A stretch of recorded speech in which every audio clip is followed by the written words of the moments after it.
tell the world we are Liverpool, champions of England. We've conquered all of Europe. We're never gonna stop. From Palestine to Turkey, we've won the fucking lot. But place behind us gently, the fields of our field goal. We are unsupported, and we come from Liverpool. G'day, ladies and gentlemen. As you saw there, this is the training ground, and this is a pre-Watford show. This is a show about how to beat Watford. And I tell you what, Watford couldn't have come at a stranger time, because Watford have, if you haven't noticed, you've been living under a shell, under a rock. They have changed their manager. And so we've kind of don't know really what to expect from Watford. That's why me and Peter are here to kind of guide you through. And we're going to do our best to see what Watford could do. And we're going to be your guide to how that game could possibly turn out. I think it's going to be difficult for anybody, Pete, but we're going to try our best here on the training ground. We always do. I think, well, first and foremost, I got my ears ringing because the volume was too loud on my end, and then the intro just boom. So if I go a couple of times, you probably know why now. I feel like clubbing after that. I every time we're in the background, like you guys can't see us, but we're doing all this stuff. You know, we're clubbing in the background. So, what? No, it's just look. Unfortunately, look, for us, because we do the training ground a few days before the game, we don't get the news that happens 24 hours prior to kick off. That, you know, team news, leaked news, fitness updates, and manager, after the press conferences. So we don't get that information and then kind of make the show, because we want our viewers, or the people who do watch these shows, to have, a couple of days before the game to, get others psyched up for the game, or get their opinions, or they change their opinions or make their opinions of the match. So that's why we tend to do it a few days before kickoff. But you said it perfectly. With our current injury unknowns, there's no proof of, doesn't look like Thiago's back this week. Curtis Jones, what's happening there? Jota with the muscle injuries, yet Klopp said he's okay. There's like all these things. Trent apparently is okay, which is thank God. But with Ranieri as well, we hasn't had a game yet, George. And this is probably leading us perfectly onto our topic now of, what do we expect from Watford heading into our analysis? He hasn't had a game with them. Yeah, well, you actually watched the press conference, and so that's where we got into the first section of this, because we want to try and break this down into 3 sections. Okay, we want to get into what we know about Watford, an intro about them, so their style of play. Then we want to see how do they score goals, and then how do they concede goals. And with all of that, we can kind of put together a package as to what Liverpool can do to defend against them, and also what Liverpool can do to punish them. So starting off, we go to style of play, and like Pete said, we haven't got any games to kind of watch. So we've been doing our homework here on the training ground, or more so, Pete has been doing his homework, because you watched Ranieri's press conference, and he had a couple of things which were very interesting that he said, because we actually started watching some footage of Watford playing, and it's funny. I have a feeling that Ranieri did the exact same thing we did. He just watched a bunch of clips of highlights and major moments from matches, and just said, "I believe this thing is happening." Well, if he did, then he'd be a bit worried that he took the job. So, what we got out of that, what I got out of the press conference anyway, and what he said. So he said that they asked him, do you plan on coming in with a certain style, blah blah blah. And his answer was quite clear. The style I would bring to Watford is based on the strengths of the team.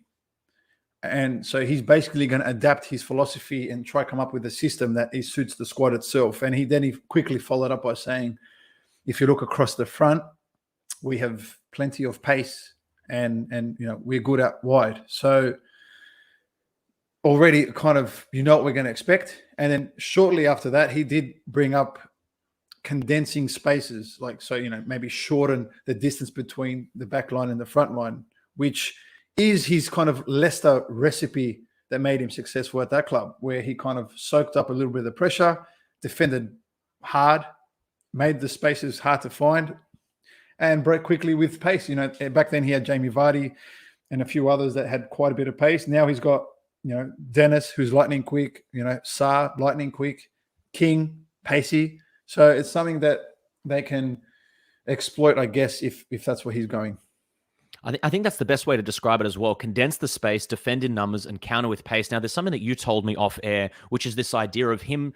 And then just going back to this quote, I will play to the strengths of the team. He actually said, we're not the strongest. I'm not sure if you actually said that or if he said this, but we're not the strongest, like, in possession in build-up. So I want to use the width of the team. I want to use the pace that we have. I'm not sure if Ranieri did Ranieri say anything close to that.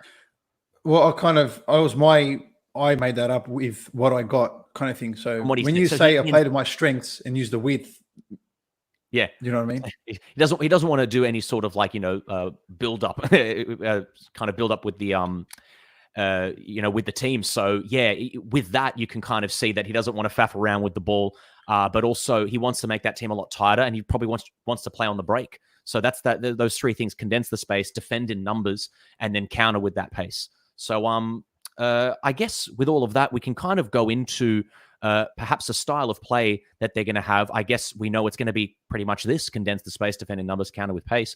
But also looking at their setup, they usually set up with a 4-2-3-1. And then you notice that they actually defend almost in like either a 4-5-1 or a 4-1-4-1. Again, it's something that this is us guessing, right? Because maybe Ranieri plays 4-4-2 because that's something that he used with Leicester. And he has, just Dennis and Sarr up front on their own, and has them doing that Jamie Vardy role where they run into the pockets potentially, and then the numbers will follow. Like it's something that, okay, so their last game against Leeds, I think they played 4-2-3-1. And that was the original shape. But, and then the previous game, I think it was against Newcastle or something, they, out of position, they defended 4-1-4-1. So does Ranieri come in and change everything straight away? Or does he leave some things where they're familiar with, just tweak what they're doing? So you can tweak, you can play the same formation, George, which, but you can just change the roles, for example, of each player within the formation. Do you know what I mean? Mm-hmm. Well, it's just something that you were saying there in terms of style of play. You mentioned that there he insinuates that he doesn't want to faff around on the ball. He wants to get up there quick. We were watching the Leeds game, by the way, and if you guys can see this, and we saw in the opening 25 minutes of the match. I'm not sure what minute this was, and you've actually written there constant turnovers in this area. We saw 6 occasions where Watford were in this position and they were faffing around on the ball, and they give it away literally on the center spot every single time. So the reason why we say this in terms of a style of play, and I'll put that little banner up there for you, the reason why we say this is because he's not going to be doing this anymore, I don't think. He's not going to be trying to build up from here. I think he's just going to try and get numbers back there, and then once they've got the ball, kind of like Brentford, high and wide. When we saw Leicester, him with Leicester and Vardy, it was just that whole bombing it to one of the wings and just making one of your quick guys chase onto the ball. So this is something we actually saw a lot of in Watford's play, faffing around on the ball. And I think Ranieri is just going to come in and go, we're not that team, okay? Maybe you can be that team in the Championship, but in the Premier League, you don't have the time. So stop the faffing. We're just going to hit these guys on the counter. We've got 2 very quick wingers, 3 very quick forwards. They've also got a couple of players on the bench that can come on and maybe run a little bit. So enough of the faff, and let's just get countering. I like that word, faffing. I like that one. That's a good one. I've been using it all the time. Yeah, it's like you want to swear so bad, so you use the word faffing. It's like, I like it. It's such a damning word. Like, I feel bad if someone tells me that I'm faffing. I'm like, oh goodness, what have I done wrong here? Me? But no, look, you're right, because their previous coach was Spanish, so he tried to give. To faff. Well, I think he was Spanish, but he wanted to, Chisco. Yeah, and he wanted to, obviously the possession, move the ball till you find your moment to attack. I think Ranieri is going to be along the lines of not so much Burnley, but I think you hit the nail on the head there by using Brentford. Was we're going to keep the ball to find the moment as quickly as we can to break down and hit the width and try to find the pacey players. So it's not so much like get it and kick it, but it's going to be more of the line along the lines of, we've got it, but we don't want to keep it for too long. How quickly can we move the ball to find that moment to hit the wingers, if that makes sense? Yeah, absolutely. Do we want to kind of have a look? If you want to share your screen, Pete, we're going to try and have a look at a way in which maybe both sides will set up, because we have seen that there is that the tendency for Watford to kind of line up in that 4-2-3-1, 4-1-4-1. So we're kind of looking at it right now, and then that's what we predict at this moment. What we think Liverpool are going to do to line up against this team. Do you want to give us a quick rundown of the players that you've chosen and why? Yeah, look, with us, I think I had Milner right back, by the way, until we found out that Trent is training and is available. So that, in my opinion, will be the back four. I don't know. Look, Robertson did play in some heavy games for Scotland during the international break. So whether it would be him or Tsimikas, I'm not too sure. But if it's ever 50-50. It seems right for Tsimikas to play this one, right? I mean, he had a disappointing result against Sweden, but it seems right.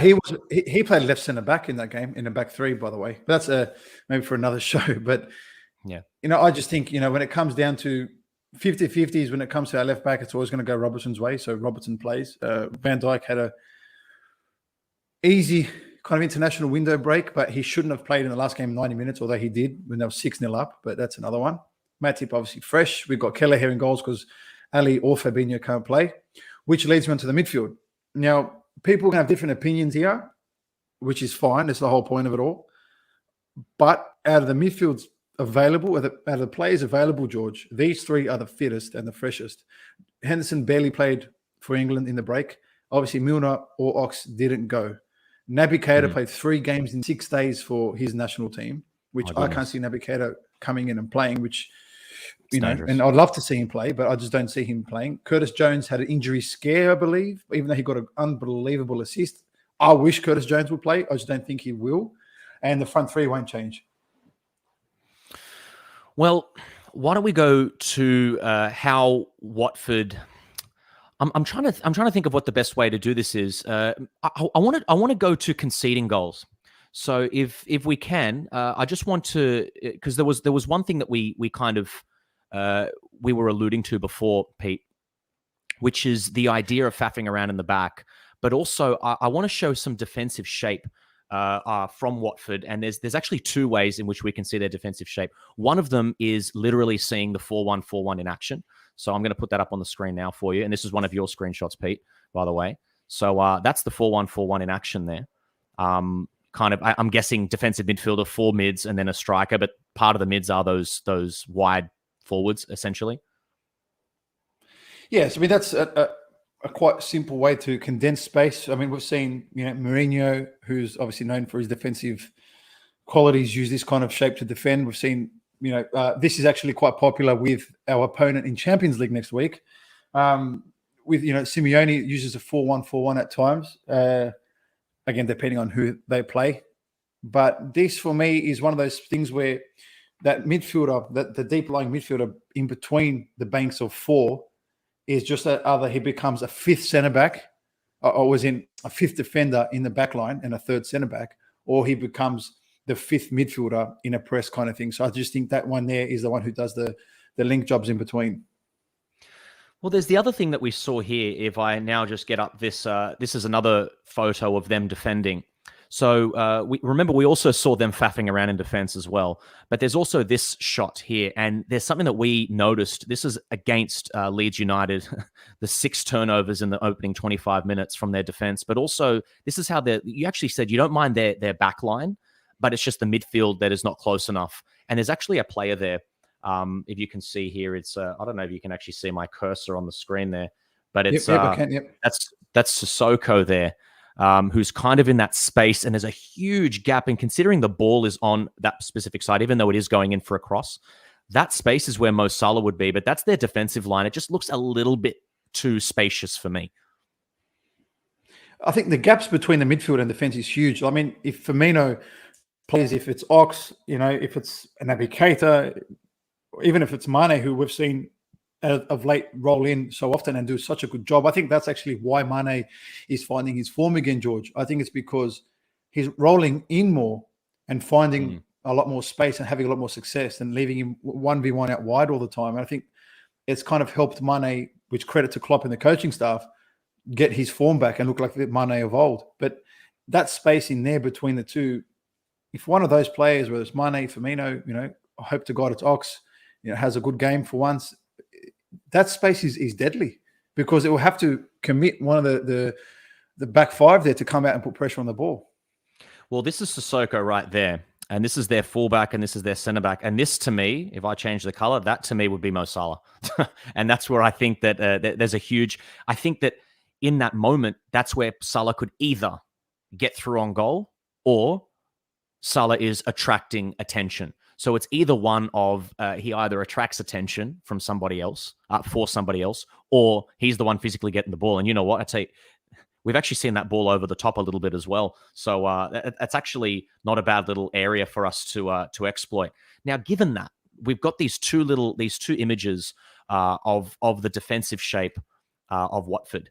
We've got the idea of their faffing around at the back, Pete, and we've got the idea that there were these gaps. But now, remember, they're not going to have those gaps because Ranieri is going to try and tighten that up. He's not going to try and sit there like, oh, let's pounce on them and try and work the ball up. No, it's just... hit the ball wide into spaces. And I tell you what, the game against Brentford is a great example of how you can punish Liverpool like that. I mean, are there any particular ways that we want to display on the board in which we can perhaps, because if they're going to be a little bit deeper and squash those spaces, are there any ways that we can exploit perhaps the change in defensive style that Ranieri might bring? Before we get there, George, do you want to tell the listeners why there's a blank player at centre back? Yeah. Well, by the way, I want to create a banner for this as well so you guys can read it. There is a huge centre-back issue at Watford at the moment. Their two main centre-backs are actually out. One of their substitutes is a doubt, and then they just bought a centre-back on a free transfer. I think it's Nkulu, and he's not allowed to play or he might be injured. International clearance, I think. Visa.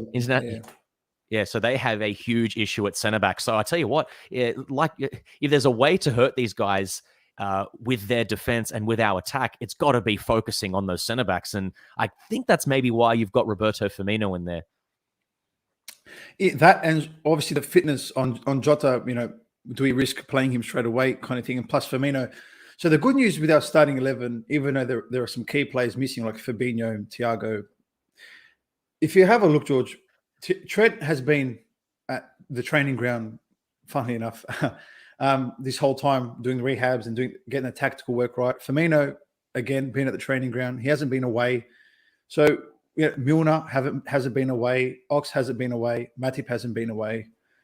So at least some key players in the starting 11 have not been away, which also has led to why I've chosen them. But this area that we've got highlighted is the area of faffing. I'm going to quote you, George. Area. This is the faff area. So in here, where again, it may change with obviously Ranieri, but this area here is where they've always kind of made the mistakes where they were trying to play a ball here and it will get cut out by a midfielder, or they'll try to keep it across here and then they'll go for a nothing clearance and then we pick it up, or they try to get a little bit cute, try to get forward. Hopefully Henderson reads, whatever it is. And so this exact area where we've highlighted is probably our best position to score with them on the ball, if that makes sense. So it's something from here that we have to be quite careful of, because if we overcommit and we leave the spaces, out here and they can find that, then we're a bit of trouble in the 1v1 areas. But if we get close enough and that we try and cut out one of these passes that we've seen them try to do, because what it is they try play from midfielder to midfielder and it's there to Sar's space. So if we can try cut out that pass before the long one, I think that's exactly where, and mind you, we've got to do what we did against Manchester City in the second half, because we've got to push our midfielders higher. We can't be sitting deeper as well as we did against Brentford, which we've seen hurt us. So if we can push a little bit higher on their midfielders between Milner and Ox or whoever it is playing, I think this is our best chance to get the ball as quickly as we can into a Mane running into an area. When we've seen Mane in this kind of position where he does like to dribble, get here, whether it's shot, cut back for Firmino, or if we win it in these areas, we play Firmino straight away. Then all of a sudden it's Salah running in. We know Firmino can play that one. And then we're in on goal. So I think the best thing for us to do is win the ball as quickly as we can in this middle area for us to really, really hurt them. Well, if you just leave it on that, so I can have a little bit of a play. It's again with this. I love the fact that there is this. I love the fact that there is this nameless centre back here. Now, whoever this is up here, I actually would have loved. I would have loved to play Diogo Jota in this game. If there are fitness issues, if he's a little bit tender, he did come down with something like a bit of a pulled muscle or whatever. It seems perfect for Firmino, who does not play for Brazil nearly as much as what Jota does. And by the way, Jota does shuttling. He does both his and Ronaldo's legwork. So it does make sense that it's Firmino here, but he's got to have a field day with these two centre backs, Pete. That's fair to say, right? He's too smart. He's way too smart for him. So I do, and no disrespect to them. I just think Firmino's level of intelligence to find spaces for our front three, the other two, is phenomenal. Do you remember against Newcastle, by the way, where Firmino's here and he does the back heel for Salah and Salah scores? It's probably the back heel flick thing. Imagine that, because this is the space here that, by the way, this guy is there, but this one was here. And Sissoko's like trying to kind of do something there, which means Chamberlain, if he plays, remember the game against West Ham a few years ago when Chamberlain was just starting to get a little bit of a head of steam? We're playing in the bright orange kit, I think. He had a field day on that game because of that fast breaking that we're able to hit West Ham with. There's a potential for whoever's in this position, if it is Chamberlain or whoever it'll be, because we confirmed we do not have Fabinho as well, or Alisson. No. That's confirmed. Well, we have to play Henderson in the 6. That means that it'll be Chamberlain here, and then it could be Curtis Jones on the other side. You're thinking it's going to be Milner, but that's an opportunity for Chamberlain there. If it's not for Chamberlain because Sissoko is stepping up, then it's an opportunity for Salah. I don't know. Maybe we'll see a Firmino, a little bit of trickery here that does, like you just said, leads to some sort of ball or scrap, because these two centre backs are faffing around because they have never played with each other before, and it leads to something right in front of goal where Salah can do what he did against Leeds last season. Remember that? It just rockets the ball into the back of the net. It's like, I just want to see him do that way more often. Just put your laces through it. Let's see a laces shot from Salah. I mean, we don't see Mane do it that often, but maybe Mane can also get through and do something like that. But I don't know, just something about this right-hand area, considering that their centre-backs are new, considering Sissoko has been drifting a little bit here, it could be an opportunity for Chamberlain and Salah there. Anyway, that's my 2 cents. But the next thing I wanted to go on to very quickly, Pete, is this idea of what can Watford do to attack us? And we can actually leave this board open, because it's exactly what you were just saying before. We've kind of already covered it, but now that we've got the picture in front of us, or if you want to use a different board, you can. Well, it's basically these two players, isn't similar. it? So if you just give me my mouse back, and then we just go bang. Something like that there. Yeah. So I think that, So go on. No. So I changed it for you, so you can continue. Well, yeah. I mean, this is kind of the idea of how do Liverpool prevent Watford from scoring. This is the idea that this is what Watford, because by the way, they have not scored a lot of goals, Pete. We tried to look at some of their goals, and when the last time they did score on a consistent basis was against Norwich, and let's face it, everyone scored against Norwich. And what were the goals? They were kind of like crosses or something like that. The ball was always wide at some point, and then it came back in the middle. Yeah. So I think the way that they're going to try and hurt us is the same way that Brentford did, which was Brentford play this ball over here to Tony. And so there is going to be that gap behind Alexander-Arnold and whoever this is. That could be Matip. It could be a day for a Kanate or a Gomez to use some pace, but I don't think Klopp wants to change his first team centre-half pairing. But basically Liverpool just need to make sure that they're not leaving those two overly open. I guess that's the fairest thing to say. That's how Watford are going to want to score against us. And we've even seen, by the way, Sarr drifts into here. Sarr scored his goal against Norwich from this position. He just basically said, fuck it, I'm the striker. He knows he's the best player in that team. And, Josh King is a bit of a doubt. So who knows where he'll be playing, if he will be playing. But Sarr does that.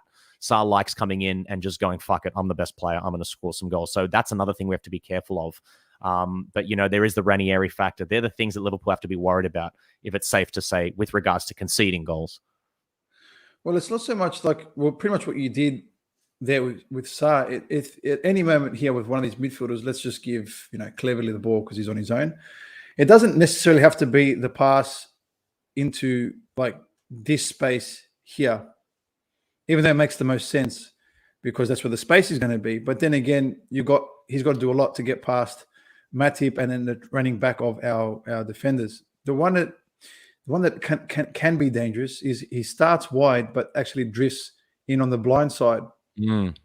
Because there's no, again, I'm just going off potentially what may happen, because there's no 9 high up here as well, which also, takes away that space, because he potentially may be in here to keep, maybe Henderson occupied, or one of the centers just go, just in case I could go in and step in there. It's that one where they go on the blind side of the centre back, where they start in line and then it's that last second, bang, in there. That one there we have to really worry about, because if that pass is successful and the run is timed to perfection, with a pace between Dennis and Sarr, it's actually quite, well, not quite, it's actually very dangerous. And if once these two get in behind defenders, unless it's Joe Gomez and potentially Van Dijk with a bit of space, not many are going to catch either of them. And without, Alisson is also known for his unbelievable ability to read that kind of ball. It's going to be Kelleher.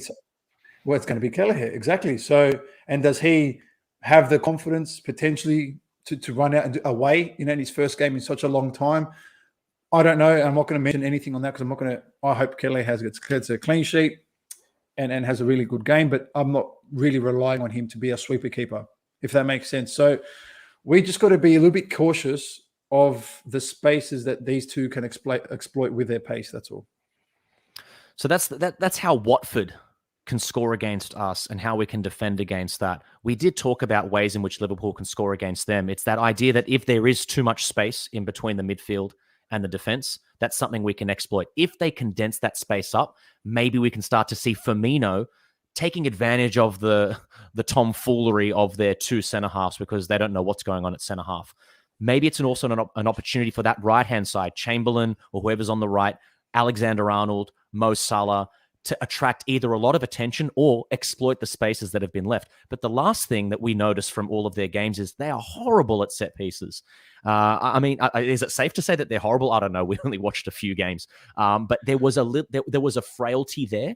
And that's why I'm going to put this up on the screen here for you. Set piece danger of Virgil van Dijk. And I've said this before. He doesn't need to score the goal. He just needs to create the danger to lead to a goal-scoring opportunity. And that's how we've seen us actually score from set pieces. But I wouldn't mind seeing him rise high and score. We saw Llorente for Leeds United do the exact same thing, taking advantage of a scrap in there. So without centre-backs, I think Liverpool, that's why I put Tsimikas in there.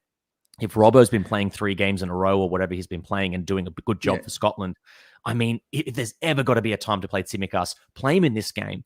I'm sure he can take care of Sarr on that side, but we just need him for his crosses. We need him for his delivery and his set pieces. Well, thank God Trent's playing.